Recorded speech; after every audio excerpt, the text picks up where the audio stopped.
This is Brandon with Fleet Feet, and today I'm going to be talking to you about not just one, not two, but 3 super trainers that you could implement into your running arsenal. Now, all super trainers don't act and look or function the same, so I'm gonna break down 3 for you. And the first one is the New Balance SC Trainer, the second one being the ASICS Superblast 2, and the Mizuno Neo Vista. Now, all 3 of these shoes have a lot of differences about them, some similarities to them, so I'm just gonna kind of break that down and provide you all of the information you need to make sure that you're getting the shoe that fits best for you. But there usually is 1 or 2 common similarities about all super trainers, and especially with these 3 shoes, and that is that all of these shoes are great and intended for daily training miles or long run days. But for now, let's start with the ASICS Superblast 2, which is on its 2nd version. The previous model of this shoe was my favorite running shoe ever, and the second one also held up to that same standard. And much of the shoe review world and Reddit world found that the previous model in 2023 named this shoe, the previous model, the shoe of the year for 2023. Now, the next one, the New Balance SC Trainer, is now on to its 3rd version. This is a tried and true daily trainer and a great race day alternative. And spicing things up a little bit is the Mizuno Neo Vista. This is a Mizuno's first attempt at a super trainer. You can tell that it has definitely got a little bit of a funkier design, and one of the biggest call outs is going to be this booty constructed upper that we're going to talk about a little bit later, and this crazy wide outsole channel. But before we break down all of the parts of each one of these shoes and start comparing them to each other, please make sure to give this video a like and subscribe to our channel. It really helps support us. Now, let's move on to the upper. Starting with the ASICS Superblast 2, this shoe actually has a woven mesh upper. The shoe also has a thin gusseted tongue. It has minimal padding around the heel collar, a nice and breathable toe box. After talking with Max, Caroline, and the rest of the review team, we all agreed that the Superblast from the first model to the second model probably remained on the same last, and is one of the reasons why all of us definitely preferred going a half size down in this shoe. So if you're someone who is looking for this shoe, we definitely recommend going a half size down. The New Balance SC Trainer has a mesh upper. The whole team felt that it fit true to size and had a very nice standard lacing system. The upper has minimal padding around the heel and tongue, and the tongue is gusseted. Now, this is where things with the upper start to shake up a little bit more, and that is with the Mizuno Neo Vista with a knit upper that is booty constructed, which means it is all one piece that wraps over the top here. Now, I personally found that this shoe definitely fit my foot in really well, and it locked in nicely. It's really hard to get a knit upper right, but Mizuno did a great job here. And for one of our reviewers, Caroline, she found that the upper fit perfectly for her, but for Mandy, it just fit a little bit too tight. And with anything, some uppers are just gonna have their challenges, and they're gonna be just a little bit tricky. And with the Mizuno Neo Vista, I think the trickiest part is just finding that perfect fit when you first get it. You only have this one piece of upper to play with, so it can kind of leave for a little bit more limitation on how much you can push or move around the shoe to get that perfect fit. But if you are someone who is looking for that perfect fit and you don't know whether the Superblast 2, the SC Trainer V3, or the Mizuno Neo Vista is going to work best for you, you can walk into your local Fleet Feet store, go get your foot scanned, go through the Fit ID experience, go through the outfitting process, and have our expert outfitters tell you exactly what shoe is going to fit best for you. Now, let's move on to the midsole. The midsole of the ASICS Superblast 2 has 2 midsoles, and they both get an upgrade from Flight Foam Turbo on the top to Flight Foam Turbo Plus, which is what you can see in their race day shoe, the ASICS Metaspeed Sky Paris. And then the bottom layer is made up of Flight Foam Blast Eco, which is different than Flight Foam Blast Plus. The top layer of Turbo is where you're gonna get that more responsive feeling, and then the softer feeling is actually gonna come from the Eco on the bottom. This shoe does not have a plate in it, and with its high stack, it definitely is high off the ground, which helps protect your foot and provides a lot of impact absorption. Now, for the New Balance SC Trainer, this has fuel cell technology in it. Fuel cell is the foam that is used used in all of New Balance's high performance running shoes. Most of our review team did find that this shoe was pretty soft and well cushioned. And one of the key parts of this shoe is the energy arc system that runs through the shoe. You can actually see it here, just exposed here, which is a carbon fiber plate that runs through the shoe and is actually shaped in a bow. So basically it's shaped like this, and when your foot compresses down on it, that bow compresses with it, and then when you take off, it propulses you forward. And for the Mizuno Neo Vista, they use what is called a Mizuno Energy Next Foam, and that is EVA, not PIBA. This is actually the only shoe on our list that doesn't include PIBA technology. And it has a very flexible glass fiber infused plate. Out of the three shoes here, from the Superblast to the Supertrainer and the Mizuno Neo Vista, this is definitely the softest feeling shoe. Mizuno also has what they call the Smooth Speed Assist technology, which is just the geometry of the midsole, which is a nice rocker feeling as you're going through your stride. The drop and stack of all of these shoes is a little bit different. Starting with the Superblast, the Superblast comes in at 45 millimeters in the heel and 37 in the toe.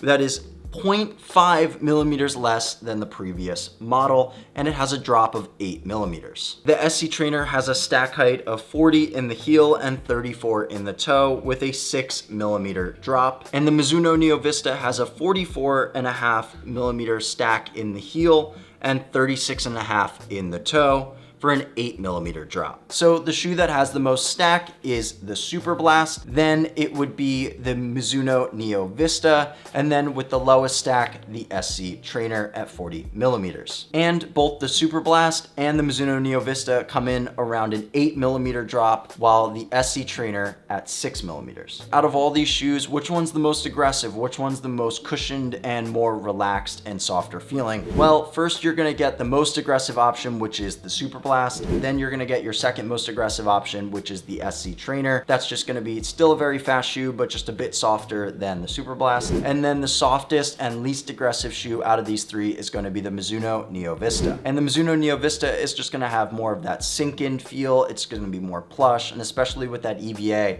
you're gonna get a less reactive foam than the other two versions. So all three of these shoes sort of have their place. It depends what you're looking for. If you like a soft, plush sink-in feeling, then go with the Mizuno Neo Vista. If you want a aggressive feel, then go with the Superblast. And if you want something right in the middle, then the Supertrainer is a good bet. Now let's move on to the outsole. The outsole is an area that usually gets neglected by so many reviewers and running shoe testers, but I think it is extremely important, especially for these three shoes. The biggest update for the ASICS Superblast 2 is that it gets a new rubber outsole. It actually gets ASICS grip, which is a more durable and stronger and tackier version than the previous model. Some people had traction issues with the first model, and ASICS definitely improved that here with the second one.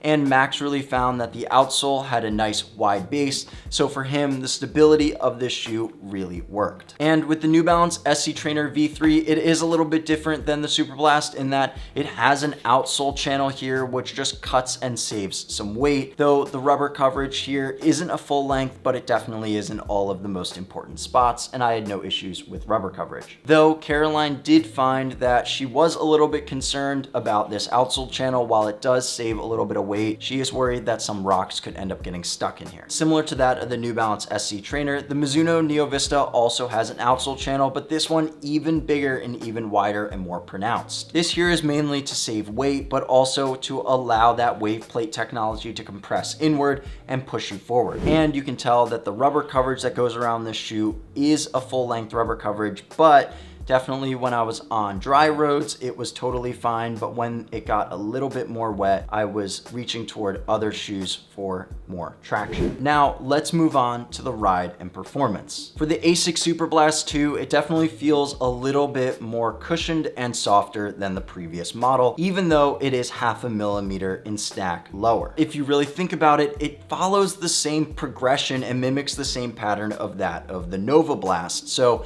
when the Superblast 1 came out, the Nova Blast 3 came out around the same time, and they mimicked each other in that they were both very lightweight, they were fast options, and they were more aggressive. Then the Nova Blast 3 went to the fourth model, and the fourth model of the Nova Blast was more cushioned, it had a wider base, it got more stack, and it gained weight. Well, with the Superblast 2, it did most of those things. It did gain a little bit of weight. It definitely got a little bit of a softer and more cushioned foam, and it became a more relaxed ride than the previous model. And with the foam of the Superblast, it's just going to be that shoe that's going to save your legs in the later miles, and the foam of the shoe just really holds up well over the long term. While the New Balance SC Trainer is meant for racing, the Fleet Feet review team all did agree that this is a great race day alternative. If you're looking for something that isn't as aggressive as the Superblast, but you still want something for race day, the SC Trainer is a good option for that. And Travis and I definitely felt that the shoe was just a little bit more soft than responsive than we were expecting. And Max definitely liked this version more than the last version, and he found that it was more stable. And that is due to the higher sidewalls from the midsole here that just cradled his foot in a little bit better. And now moving on to the Mizuno Neo Vista,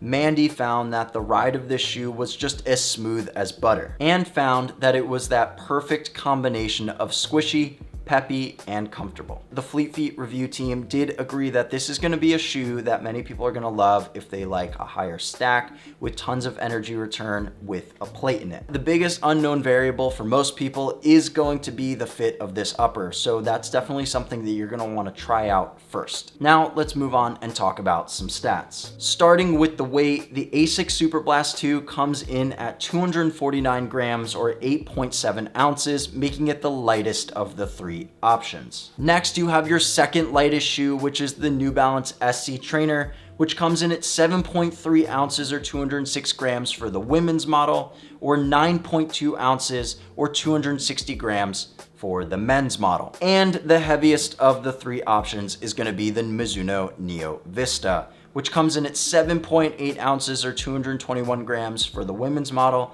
and 9.4 ounces or 266 grams for the men's model. But in terms of price, you are gonna pay a little bit more for the Superblast than you will for the other two models. The Superblast comes in at $200, whereas the SC Trainer and the Mizuno Neo Vista come in at $180. And Max, Caroline, and I all came together and want to share our picks with you between these three shoes. My pick out of these three shoes has got to be the ASICS Superblast 2. It's just one of my favorite shoes from the previous model to this model, and I think it really holds up well. And for Caroline, the New Balance SC Trainer was definitely her pick. She found that the shoe was still fast, but very stable, and she could take the sock liner out of that shoe and put an insert in, which is something she really liked about that shoe. And Max, he kind of had a funny answer to this one, but he still would pick the ASICS Superblast 2 just from what he's heard. He hasn't actually tested this shoe out for himself, but he loved the first model so much that he'd be willing to test and try this one out and trust it for race day before any other shoe. So he would still pick the ASICS Superblast 2 even over other shoes that he's tested, like the New Balance SC Trainer. And if you want to find any of these shoes or check them out, you can go online at fleetfeet.com, and be sure to check out the blog at fleetfeet.com and check out all of the full reviews of these three shoes. If you do want to learn even more about Supertrainers, you can go check out our full review of the Hoka Skyward X, which was an honorable mention out of this list.